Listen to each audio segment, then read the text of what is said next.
നമസ്കാരം. പുലിയൂരിൽ യുവാവിനെ വീടിനുള്ളിൽ മരിച്ച നിലയിൽ കണ്ടെത്തിയതിൽ ദുരൂഹത തുടരുന്നു. ചെമ്പോലിൽ കിഴക്കേതിൽ ഗോപിനാഥിന്റെ മകൻ രഞ്ജിത്ത് ജി നായരാണ് മരിച്ചത്. മൃതദേഹത്തിന് ദിവസങ്ങളോളം പഴക്കമുണ്ട്. വീട്ടിൽ നിന്ന് ദുർഗന്ധം വമിച്ചതിനെ തുടർന്ന് നാട്ടുകാരും സമീപവാസികളും ചേർന്ന് നടത്തിയ പരിശോധനയിലാണ് മുറിയിൽ മൃതദേഹം കണ്ടെത്തിയത്. ചെങ്ങന്നൂർ പോലീസ് അന്വേഷണം തുടങ്ങി. പിതാവ് ഗോപിനാഥനും രഞ്ജിത്തും മാത്രമായിരുന്നു ഈ വീട്ടിൽ താമസം.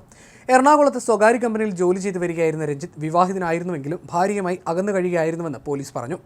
മകൻ മരിച്ച വിവരം അച്ഛൻ പുറത്തു പറഞ്ഞില്ലെന്നാണ് ആരോപണം.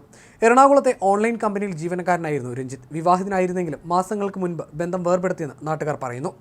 എപ്പോഴാണ് രഞ്ജിത്ത് മരിച്ചതെന്ന് വ്യക്തമല്ല. ഇന്നലെ വൈകിട്ട് 4 മണിയോടെ വീടിനുള്ളിൽ നിന്ന് ദുർഗന്ധം വമിച്ചിരുന്നു. ഇതോടെയാണ് അയൽവാസികളും ബന്ധുക്കളും പരിശോധിക്കാനെത്തിയത്. ഈ സമയത്താണ് രഞ്ജിത്തിനെ മരിച്ച നിലയിൽ കണ്ടെത്തിയത്.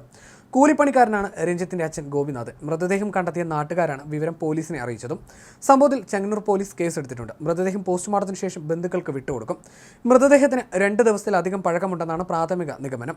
രഞ്ജിത്തിന്റെ അമ്മ നേരത്തെ മരിച്ചിരുന്നു. ഏക സഹോദരി വിവാഹിതയുമാണ്. അതുകൊണ്ട് അച്ഛനും മകനും മാത്രമേ വീട്ടിലുണ്ടായിരുന്നുള്ളൂ. രഞ്ജിത്തിന്റെ മരണകാരണവും വ്യക്തമല്ല. അതുകൊണ്ട് തന്നെ പോസ്റ്റ്മോർട്ടം നിർണായകമാണ്. പോലീസ് നിരീക്ഷണത്തിലാണ് അച്ഛൻ.